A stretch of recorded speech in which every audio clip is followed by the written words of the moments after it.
Hi, everybody. Welcome to the Coastal Studies Institute. I'm Andy Keeler, head of the public policy program here. We're delighted to host the marvelous exhibition you've all just seen and heard here at Coastal Studies Institute. We know that we learn about the world from instruments and data, but we also learn about the world from people, their experiences, and the stories they tell.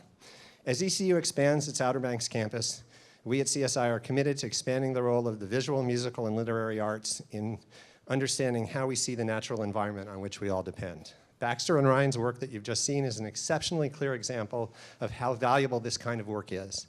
And we hope to continue to work with them and others to bring new perspectives to what the university can bring to this community and to the way we all see the world. We're really, really fortunate to be able to hear directly from a panel of coastal North Carolina residents who all participated in this project. I have a few initial questions for them to get their views out, and after that, we'll turn it over to the audience for questions and discussion. I'll now briefly introduce our wonderful panel. Immediately to my left is Baxter Miller, the principal photographer, one of the driving forces behind Rising. Much of her work as a visual storyteller and communications specialist focuses on the intersection of place, culture, tradition, and people in coastal communities.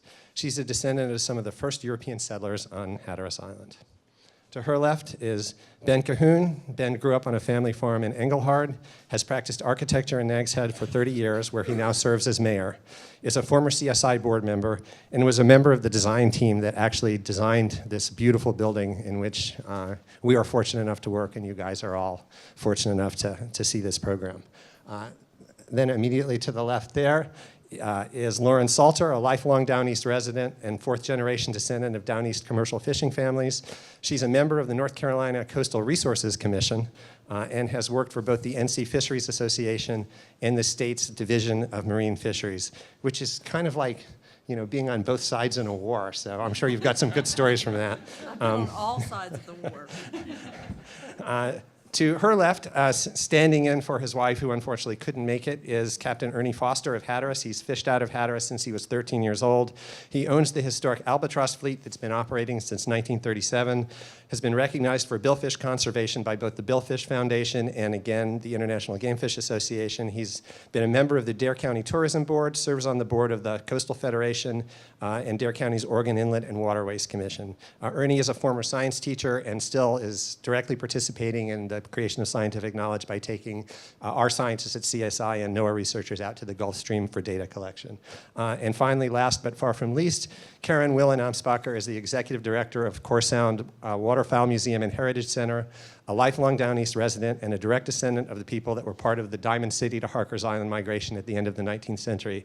Still, as far as I know, the most dramatic reaction to climate events so far in eastern North Carolina. So thank you all for being here, and we'll sort of let you guys do this in whatever order you want, but the first question I'd like you to address is that we all know barrier islands in the estuarine shoreline have never been stable in coastal North Carolina. They've been changing ever since people have lived here. Could you talk a little bit about how you see what's been happening over the past decade or so and what you expect to see in the future, and whether you think it's really a continuation of the kind of constant change we've seen in the past, or there's something different going on now?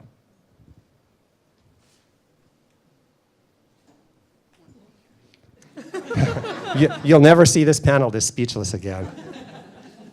Go, Ernie.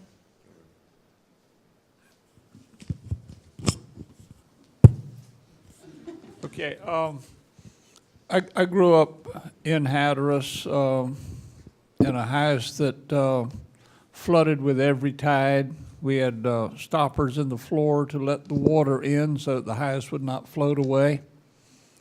So the notion that we have tide and storms is not anything new or different. The most dramatic change that I am seeing right now, and I'm kind of fascinated that I haven't heard coastal geologists get more excited about it, is over the last, I guess, 4 years, maybe 5, the erosion of the north side of Hatteras Inlet to the north has been dramatic. Along the eastern seaboard, inlets do not migrate north. The south side of Hatteras Inlet is roughly stable. It's moved a little bit to the south, maybe. but the north end of Hatteras Island has eroded away at least a mile, probably more. And that's a pretty remarkable change. It creates some pretty serious issues. The ferry channel going to Ocracoke has had to change. The charter boats are constantly having to figure out their own way to use the inlet. We mark it ourselves. The Coast Guard is somewhat stymied in some of their emergency response efforts, and that's significant. And up and down the island, I guess the state has pretty much has permanent equipment to move the sand around as needed. So we're seeing some fairly significant changes. I can go on a little bit more, but that's probably enough.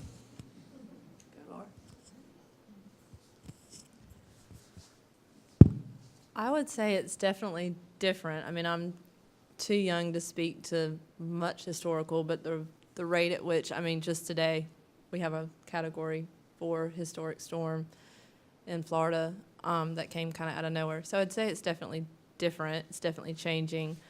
I mean, I think coastal communities have always been pretty good at adapting to their environment and what they have to do. So I feel certain we'll continue to do that.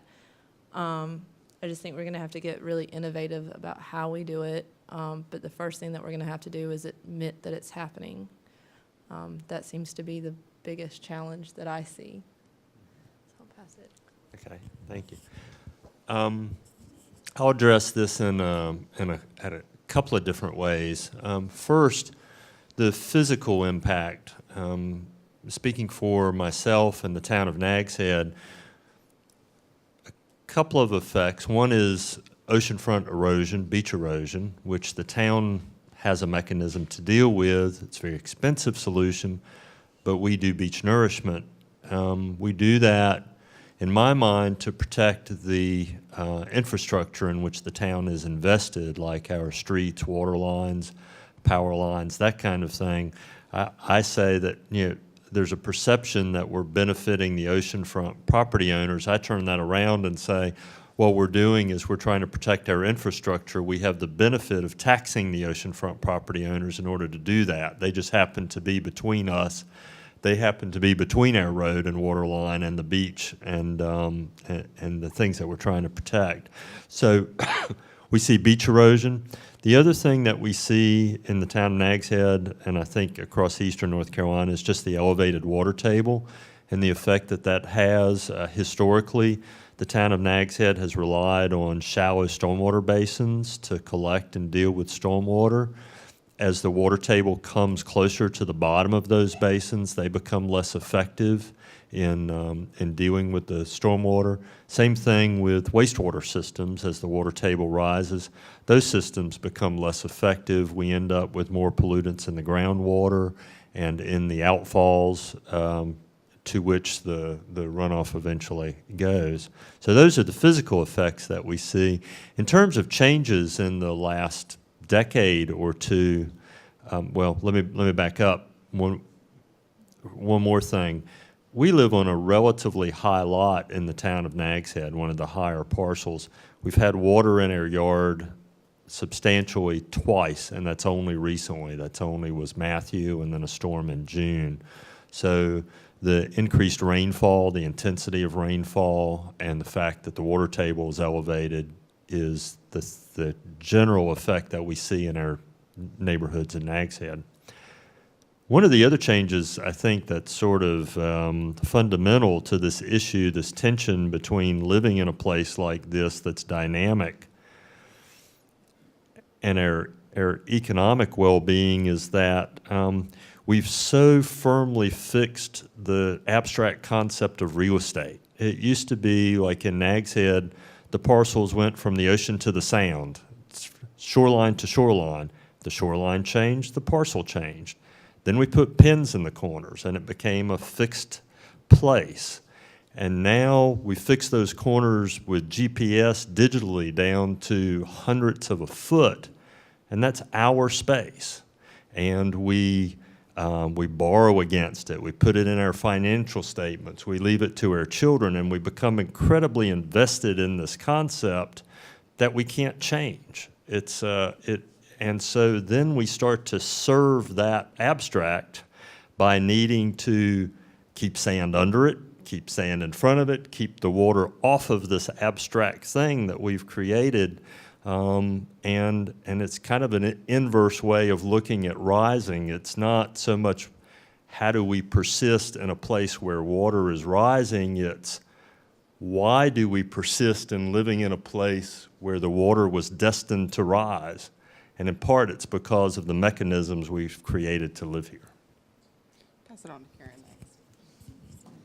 I like being on the end. I'll throw this out for conversation, but I think the part that's changed the most is us. There's more of us.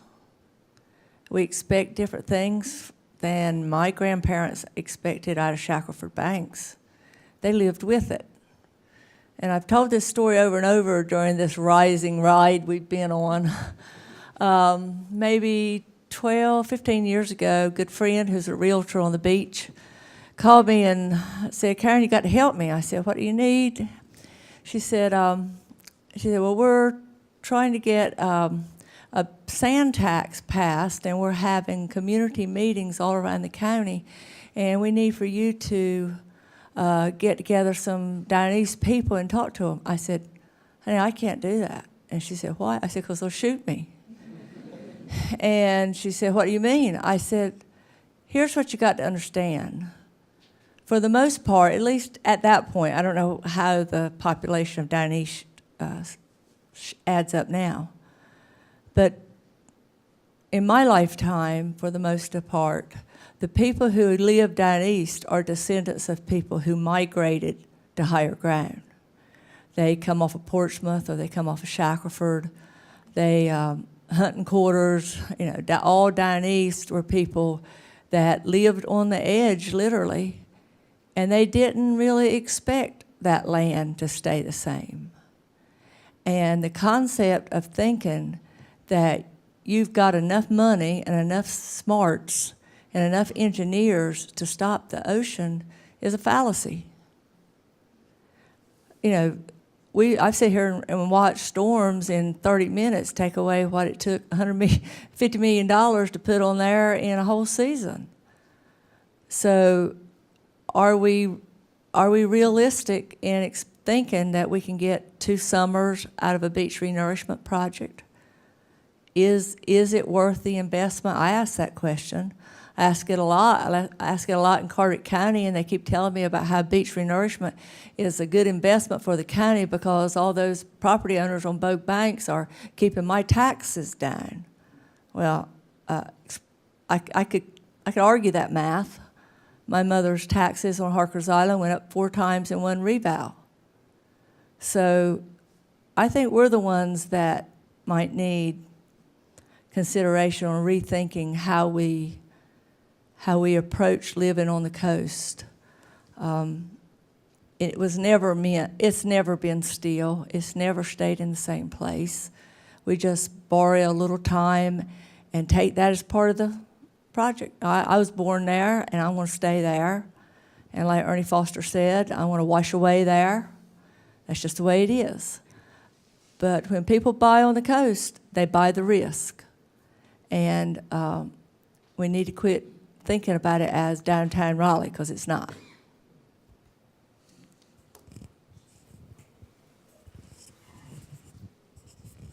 Well, I'm going to be here more to help facilitate some more questions than anything, but I'm curious, Ernie, if you feel, how does what you've seen change over the last decade compare to the rest of your life on Hatteras? Yep. You can answer too, Karen.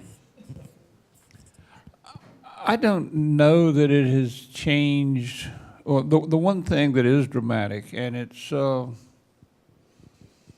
psychologically, it's somewhat difficult for me to look at the way the north end of Hatteras Inlet is eroding away. I'd be lying if I said that wasn't a challenge. When I'm out in the boat and riding along the shore side and I see the trees being eaten away and the hills that were there all of my life being gone, it's more than a little concerning. On the other hand, let's see, and the Ash Wednesday storm was 62, which cut an inlet, what is now Canadian Hole. That was fairly dramatic. Pretty exciting trying to get off the island. We had to use 2 ferries instead of 1. It's a long ferry ride from Hatteras to Kennekeet. But the erosion on the south end of the island is the single thing that just jumps out at me right now. And I'm living with it and been in and out of that inlet fishing all of my life. That's a bit of a challenge.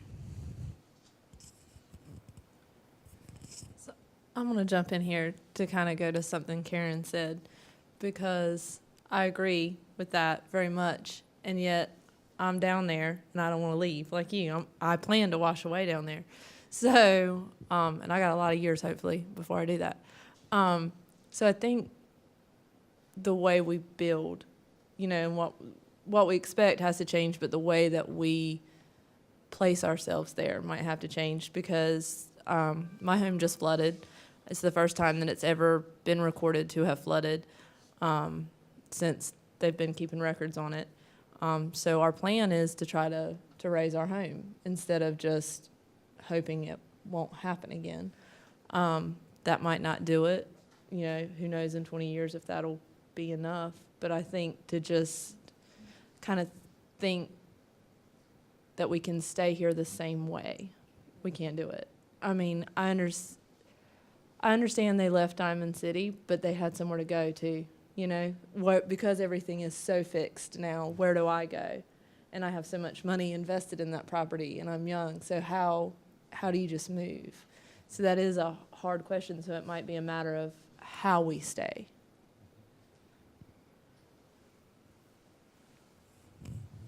Question. Turn it over to you.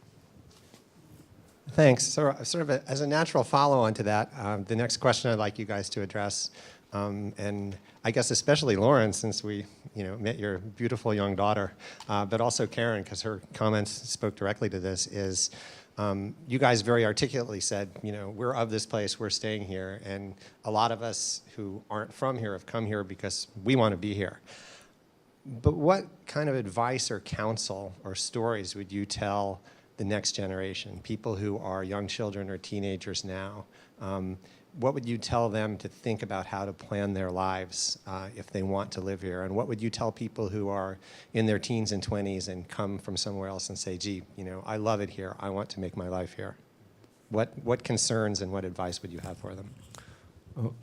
When I saw this question earlier, I thought more of the teen and the 20-somethings who, kids coming out of college who might be interested in this place, having a permanent relationship with this place. And it goes to some of the things that have already been said. I think you have to be flexible. You have to understand that this environment is dynamic and that all the constructs that allow us to live here need to be dynamic and flexible as well. Also, that you need to understand the risk and build those into every decision. Your decision of where you live, where you work, how you get to work, how you budget your money, where you store your things. I mean, to some degree, Baxter and Stancil have been living for the last couple of weeks the experience that I would urge people to be prepared for, which is things can change on a moment's notice, and you just have to acknowledge that. If you're going to live in Raleigh, you can almost throw a dart at a map and find a house that's not going to get flooded while you live there for 20 years. And you can put your business on a street corner and run it 24/7, 365, and your customers can probably get to your place of business 24/7,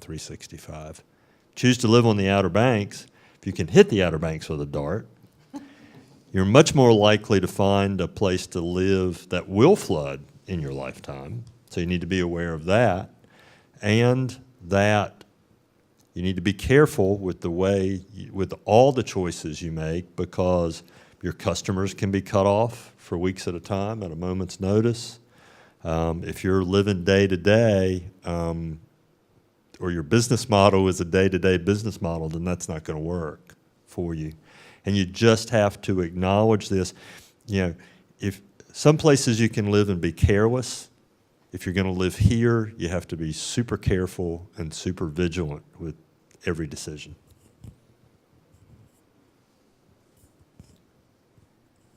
I was sitting here thinking, they're asking about young people, and I've had a lot of conversations. You know, Florence was this generation's, the young people's first experience with a real storm. Isabel was Lauren's first experience with a real storm. What grade were you in, Isabel? You were in college. My daughter's 30. 2 days before Florence, the weather report was a Category 4, just like the crowd in Florida are going through right now, a Category 4 to just scrape by Harker's Island. I mean, every time that newsman would do this, he'd hit us right in the top of the head. So my mother is 89, and I decided in Walmart that morning that she needed to go because there's, I don't know how many bridges between her and a hospital. So 7, 9, count them, whatever. But anyway, so she left, and I made arrangements, and she went to Cary. I came home to Katie, my daughter, who's 30, and I said, Katie, you need to go. I said, take the dog, and you go to AP's. She lives in Greensboro. And she said, Mom, I don't want to go. And I said, and then her daddy stepped in, and I said, okay, Katie, I said, if you're staying, you need to understand that this is more than you've ever been through before, and you will be different. And you're going to have to tote the load of this storm. And she has, and she did. And she won't be the same. And we were lucky. We just had Tide under the house, not in the house. But she has watched people around her suffer, and suffering still.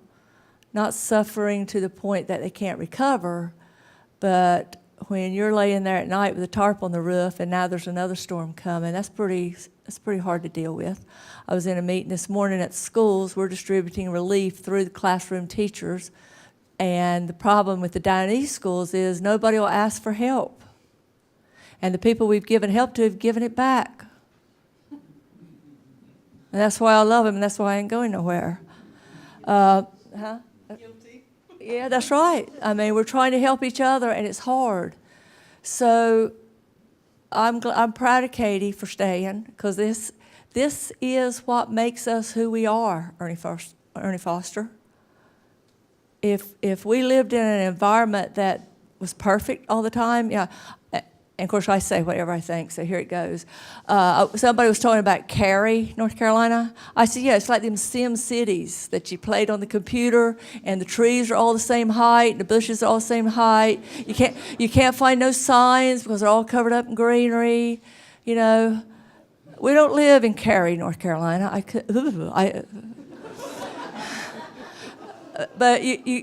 But if you want perfect, go to Cary. Everything's just right. There's an ordinance to protect you from everything there. Go to Cary. Go to Cary.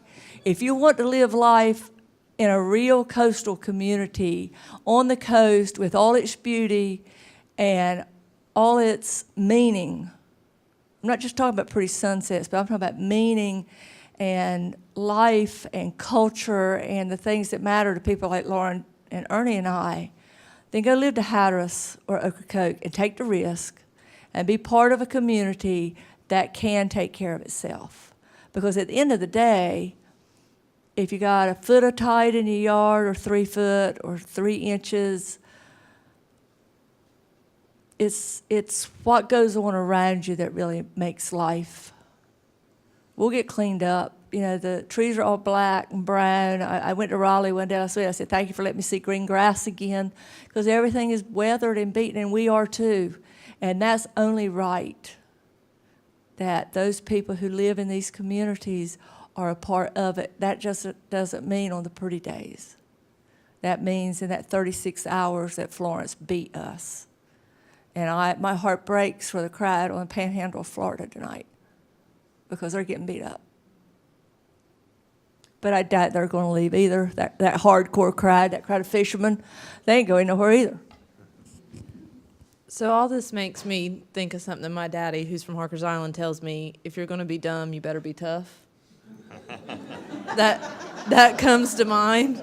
That's how I feel about it. You know, we know what we're up against. We see it. It might seem dumb to some people, but we're going to do it anyway.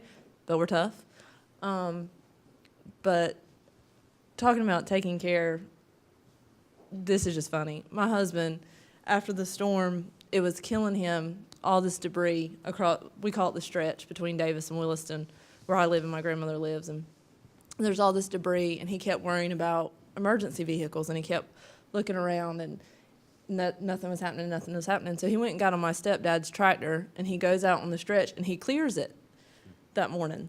We don't have a time to go. Right, and he cuts down trees off the highway so that people can get through because he's worried about it. And that evening, we were coming back home, and here comes the state truck to clean the road.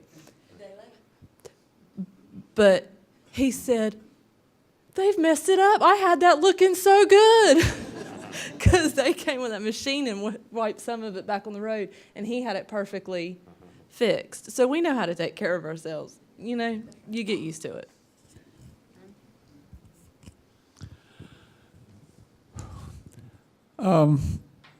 The question of what do you say to young people, in my mind, gets mixed up. I'm someone who, by and large, sees myself, I guess that's the science teacher in me, as being fairly rational and somewhat logical. And after a storm, you know, if you look at the press, there's the folks all over the place saying, why in the heck do those people stay in a place like that? What's wrong with them? Move. And there's a significant amount of logic to that. So the question is, why do those two stay there? Like you do. Well, I'm in Hatteras, it's different. And there are any number of emotional components to this. The notion that all of my grandparents were born on the island. The notion that we are so completely interconnected with the natural surroundings. Yes, when I was young and went off to college, I just wanted to see the real world. And for whatever reason, in the last few years, it's begun to dawn on me, or at least I believe it, that perhaps I'm connected to a real world. It seems better than the suburbs. And those that move, you know, those of us who were born there and live there, you have this connection that you just can't simply discard. And it's not all rational and logical, but it's a part, all of life isn't just rational thought. There's an emotional connection as well.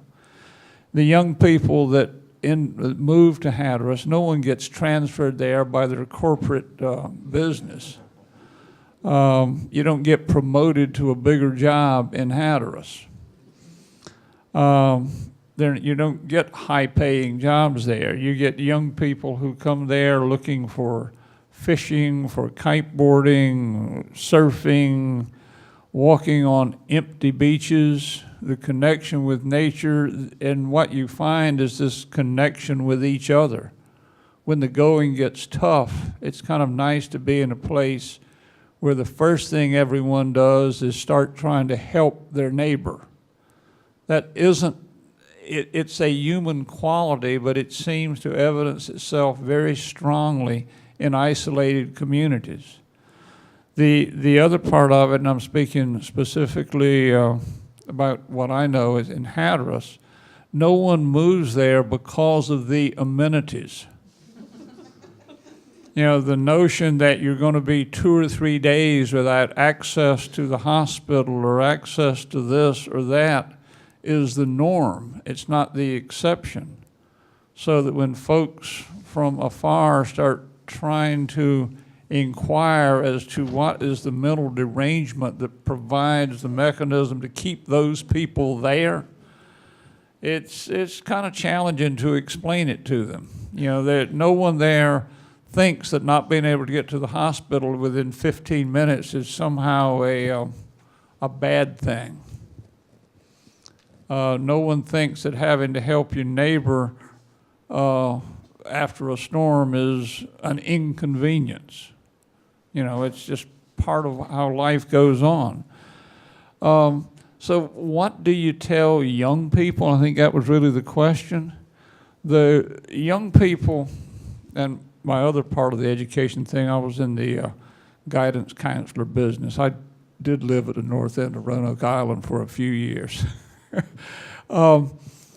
It isn't as though they are blank slates. It's not as though they show up without thinking about what they're doing. Some provide more thought than others, but they are looking for a variety of things and for the excitement and for being able to live a life without it all being just cookie cutter existence. Those that move to Hatteras who can't deal with the inconveniences get out. After every storm, a percentage of the folks who have moved in over the last 2 or 3 years are gone. Whatever it takes, and those who were born there who can't deal with it, they leave also. My advice to the young people that move there is try to be informed about what it's like to be there and make your own decision.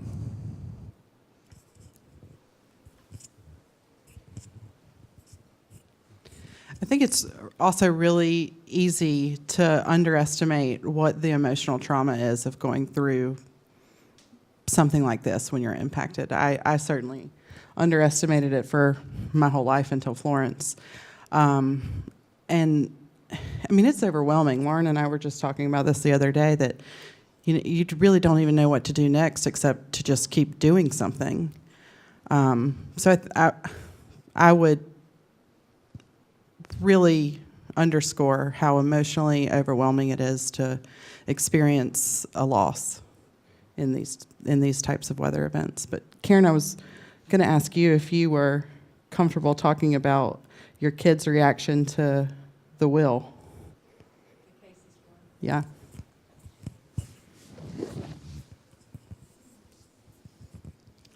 Okay. I have this son. He and Lauren were probably the two smartest kids in that class, actually. Yeah, they were. And the difference between Lauren and Casey is Casey was smart, but he didn't have a lick of sense. Lauren was smart and she had good sense. But anyway, Casey is Casey, and he went to school of science and math, and then on to Columbia University. He lives in New York City. And so I don't get to see him much, but I think it was last Christmas, or maybe the one before. They're all running together. You know, Jimmy Amspacher, the husband, he's even older than I am. I think he's even older than Ernie. No, nobody's older than Ernie.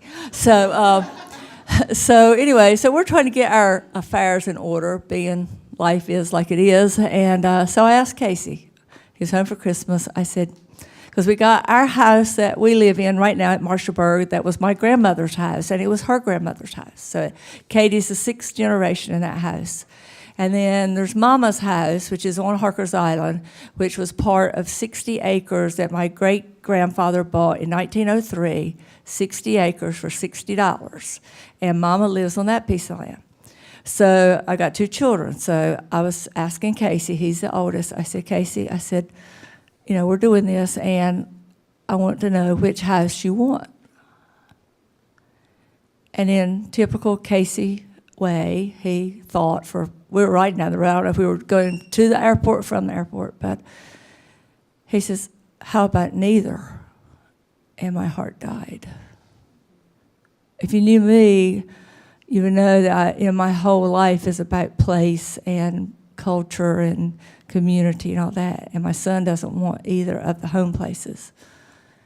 And I said, why, Casey? He said, because they're not going to be here in 50 years. And I think that was the moment when rising became very real to me. It's that, okay, my son is smarter than I am, and he's got this figured out in his logical mind, and he's probably right, and I'm probably wrong, but I ain't changing now. But it was a startling moment, and it is a hard reality. And I do think my experience with rising and being with Baxter and Ryan in all kinds of situations over the past, how long have we been friends? I don't know, a lifetime. And having these conversations, it has sea level rise, or whatever you want to call it, erosion, I don't care what number you give it. A changing world is much more prevalent on our minds now. All kinds of information are, us news freaks, people who love to read, people who care about their community. We know more than my grandmother knew on Shackleford Banks in 1879. They live from day to day, and now we think we're living from century to century, and we're going to plot out a real estate portfolio that's going to continue to grow, and our grandchildren are going to be filthy, dirty rich. That wasn't on Addie Guthrie's mind. So I will say all that's going on in my head, in my heart, and in my family, and in my community, I am thankful that there are people who care about what we think and what we're doing and where we are on the planet and in this place. And I hope that Rising will continue to initiate conversations with people who just got here and people who've been here forever, and those people on Facebook who say, why didn't they just leave? I mean, you don't even want to know some of the conversations that was coming on Facebook during that, because it's not that easy. I left twice for Fran and Floyd and almost got killed in both places I went. It's not an easy decision. They say it's only a place, it's only a building, it's only things. Well, maybe not. Maybe not Baxter when it's those family heirlooms. Maybe it's not when it's home place. Okay, it's hard. It's very hard. And in circumstances, it is smart to leave. My mother needed to leave. She will never be the same, but she needed to leave. But we stood the course, and we're okay. We could take care of ourselves, but everybody has to make their own decision, and we have to respect it, whether it's staying there in a storm or building on a piece of land that's probably going to get flooded. We have to respect each other and what their relationship is to place and their family and what their decisions are. We have to respect it. I think my advice would be to vote. Yeah, that too. Thank you all. That was incredibly interesting and very moving. I think we now have time for some questions from the audience, both here and possibly the online audience. I think of one thing that Ernie was talking about and what Ben Cahoon mentioned. I think a lot of what we see is really an increase in perception of something that's always existed. I can remember being in Avon 40 years ago on a legal matter that I was doing. It was pointed out to me there were no two houses in Avon that faced the same direction. How come? Hurricanes came, the houses floated, they floated around, and wherever they came down, that's where they stayed. People just swapped property. And if anybody has ever been an attorney and tried to do title searches in Avon, you've got a problem. And, you know, Rodanthe was the same way. I can remember my uncle's wife, I think she might be kin to Baxter, or Baxter may be kin to her. She was living in Rodanthe, and she talked about the same thing. The water came in, everybody moved up to the second floor. Till the water receded, and they went on with life. Because back then, you probably couldn't get on Toby Tillett's ferry to get off the island, so there was no choice. You had to stay. And these things have been going on for ancient years and years and years. I was involved in you may remember the Phipps lawsuit, where the Phipps family claimed all the oceanfront property from Buxton right on down to Hatteras Inlet. And we were trying to represent the local landowners. And we were able to put the original grants on the ground because of Francis Creek, which is a three-pronged creek. And it was showed up on like a 1710 state grant survey, and all the other grants fit right together just like a jigsaw puzzle, and figured out there'd been over 1,700 feet of erosion. And that was about 1980.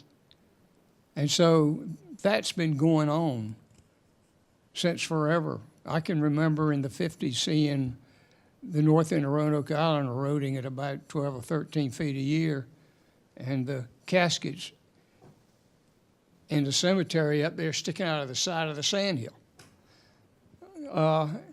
And so I think a lot of it's like you say, Mayor Cahoon, that people, we're marking the property, we're marking the territory. This is our territory. I did a deposition of a lady back in about 1971 in a boundary suit. She was in Elizabeth City. She was in her 90s. She had lived in one of the original cottages that were hauled over from the sound side to the ocean. And she said in her lifetime, it had been moved back from the ocean 3 times. Mm-hmm. And this was in 1971 or 2. So, you know, we're perceiving something in more detail that I guess used to be taken for granted.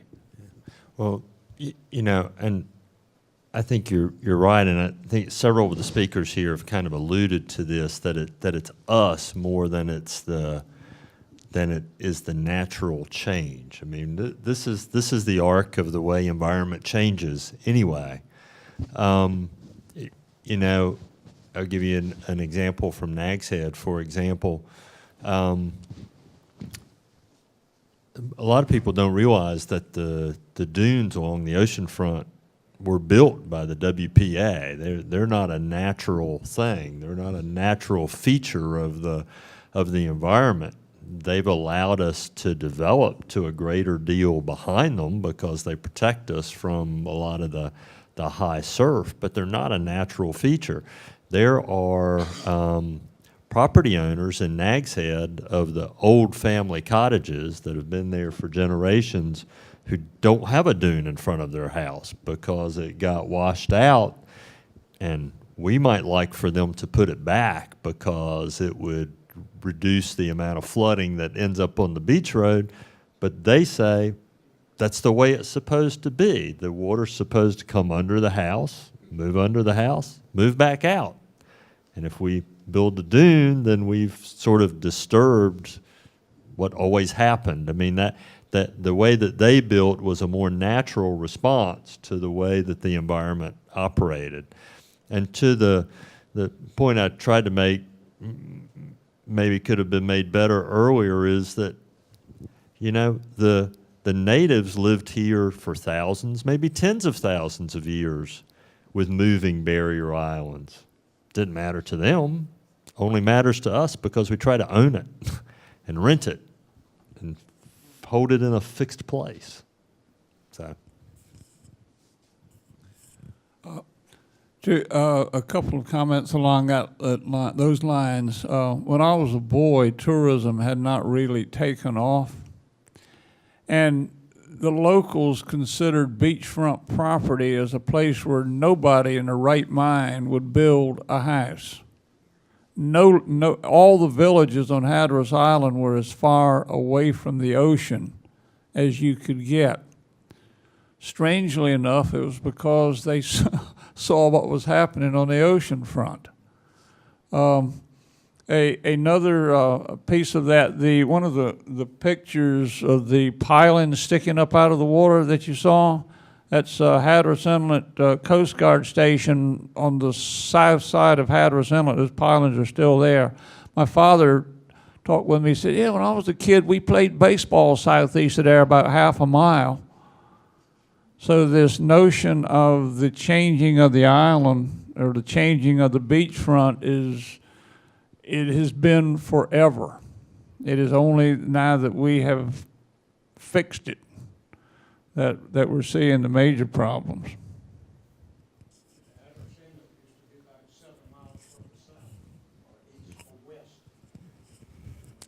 I tell this story a lot when we're talking about this project because it was one of the stories that really inspired this project. But we have a piece of land that's been in our family forever on the back road in Buxton.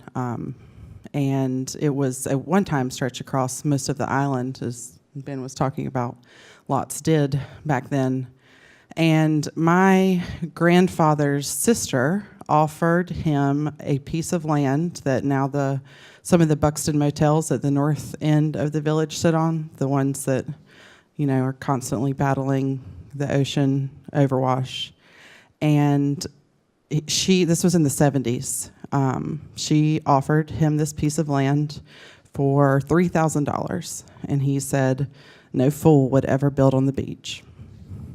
And every time my dad has ever told this story, you can kind of see his eyes glaze over and stare up at the ceiling and with a tinge of regret that, that property now is worth millions. Who knows how much and how much land it really was back then. But there was something in what my grandfather said that was really important that I think we've gotten away from. So I tell people all the time that I remember being a very little girl in Davis First Baptist Church singing the song about the wise man built his house upon the rock. The rains came down, the water came up, and I learned that at 3. The wise man builds his house upon the rock. The fool builds his house on the sand. Questions?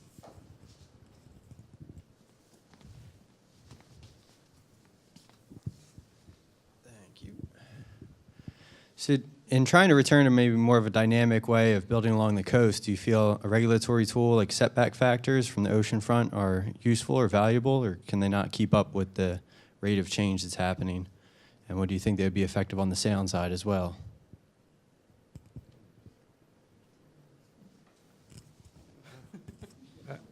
I think when I think of the town and the planning process and what we tried to do in recognition of sea level rise, you have to think about it at a lot of different levels. Yes, there is a regulatory level that for the next 20 or 30 years may be effective so that we can sort of keep the next generation out of trouble to the maximum extent that we can.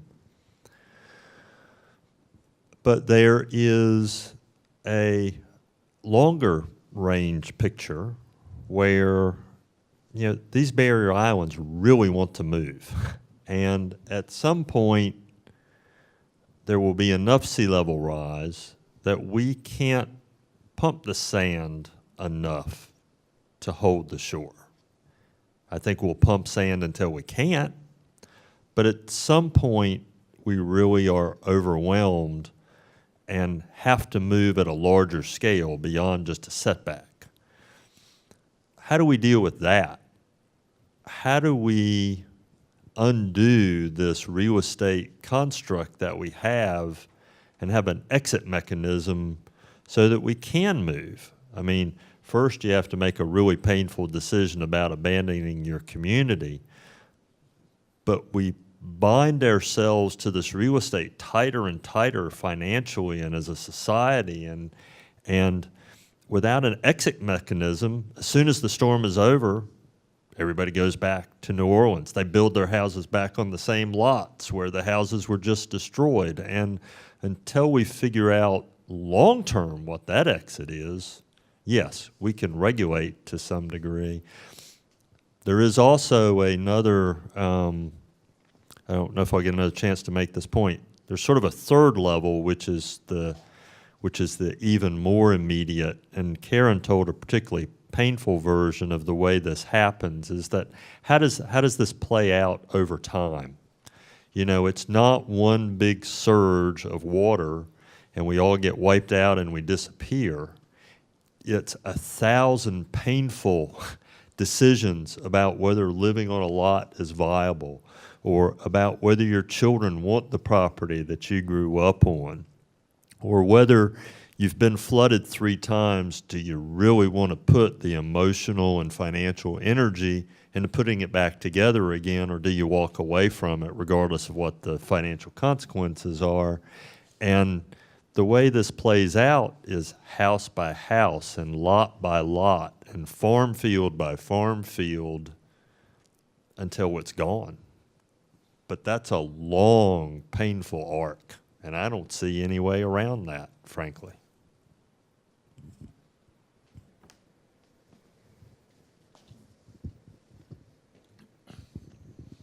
I've heard people talking about their, down in Hatteras, after a storm, the house that's on your property, all of a sudden that's yours, and the house that was yours on somebody else's property, that's theirs.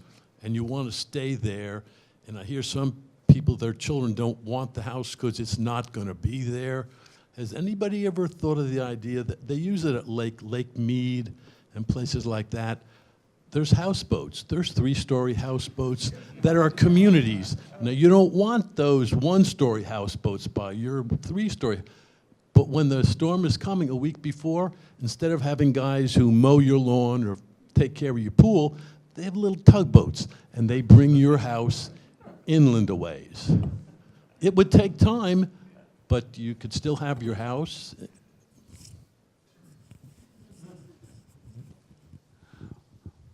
One of the things that is interesting to me now in Hatteras Village since Matthew, we sit here and make the case that we want things to stay the way we are. We're vested in that. You don't really want to change. Since Matthew, at least 40 houses in Hatteras Village have been raised no less than 8 feet higher than they were before. And this idea of making changes of some magnitude bit by bit, that is an example. Now, it's not moving away, but the next Matthew will not flood as many local homes in Hatteras as the last one did. I hope. That's true down east. In Isabel, which was like this generation's big storm, there were 625 homes down east that were flooded. I don't know what the count is this time, but I would say 60%, if not more, of those houses flooded in Isabel have been raised. And the flooding was a lot less this time. It was a whole different crowd of people, like Lauren, where she is. The flooding was in different places. But had those houses not been raised, they would all flooded again, too. So Carmine Prioli wrote a book about Harker's Island called Hope for a Good Season, and he talks about the people of Harker's Island adapting. He starts out with the crowd at Diamond City and how they moved to Harker's Island and they adapted. I think that's the word that we need to think about, is how do we adapt? Because this coast is a beautiful place to live. I understand why people want to live here. I think there should be an owner's manual when they come. Jimmy, the husband, before we lost power on the Weather Channel, whoever idea that was, it was a good thing, I guess. But somebody from Atlantic Beach on the second row of the beach called in to Jim Cantori or whoever it was that night and wanted to know if the surge was going to bother her house on the second row of Atlantic Beach. realtor people tell a realtor to be honest. I know that's hard, but seriously, we want these retirement communities. We welcome retirees with skills and resources and time to help us all do the work we do. But maybe there's like living on the coast 101 and we go through simulation games. I don't know, but you got to live through it to understand it. But I'm not sure that we're preparing people who move here for what's coming, because they expect the lights to be back on the next morning and they're not. The other thing that I wanted to, in thinking about tonight, was in this whole conversation about sea level rise, and I'm not sure if you heard Lauren's comment about voting. That is an important element of this, and we've been very sensitive and cautious in this project to make sure that we opened the conversation to everybody for their perspective. And I have listened in the past 3.5 weeks, whatever it is, about this storm. I have heard people in my community, successful, intelligent people, talking about, please help everybody understand that this is not sea level rise, this is rainwater. This is rain. This is this, this is that. And I think I've pretty much given up on educating anybody above the age of 18 on this concept, because their perspective and their knowledge base has been based on whether they're watching CNN, MSNBC, Fox News, or nothing. And that shapes everything. I throw out a call that we get middle school kids involved in what's happening around them, and let's change the conversation past the hot buttons, and let's talk about the reality, because they're the ones that's going to have to live with the decisions we're making, and they're going to have change just like I've had, and like my grandmother had, and my children and grandchildren. The conversation has got completely derailed, and we're living in it. I don't care what you call it. When we had the conversation with Rising at my museum, we had people there from Smith Island in the middle of the Chesapeake Bay, and it was a very interesting conversation, because they're still waiting for the president to bring them a wall like Tangier's going to get. But we were very respectful, and they talked about erosion, we talked about frequent storms, we're all talking about it, but nobody's connecting the dots, and I'm not sure we were going to connect the dots on a collective, agreeable way to deal with it. We do it family by family. But I say educators, researchers, science community, there needs to be some pressure on coastal states and the curriculum these kids are getting in the 6th, 7th, and 8th grade to really talk about it. And I know teachers who cannot talk about it in their classroom, and that's a sad reality. So I deferred on your question earlier about regulations, because I've very recently been appointed to the CRC, and I have a feeling I'm going to get a deep education about it really quick. But I don't really know about it right now. But what I do know a lot about is commercial fishing, because I grew up in commercial fishing, and I worked for the Marine Fisheries Commission for 7 years, the Division 9 years, and then I worked for Fisheries Association almost 2. And what I found there, and I used to tell the former director of Marine Fisheries all the time when he whined about commercial fishermen and how mean they were and how they just didn't understand anything, is you have to think about it. Anybody that had any inclination to do anything else had already left. Anybody that had another skill had already left. What's left of commercial fishing right now is like a really hardened group of survivors. Like, they're the ones that are going to do it no matter what. It's kind of like me living where I live. It doesn't make a lot of sense, but they're going to do it anyway. So in working with Fisheries Association, I was constantly up against this. They didn't want to change the way they fished. And I would tell them all the time, nobody promises you that you get to fish the way your granddaddy fished. I want you to keep fishing. Nobody promises you get to do it the same way forever. There are a lot of fine families that made typewriters. Nobody uses typewriters anymore. You just don't get promised the same.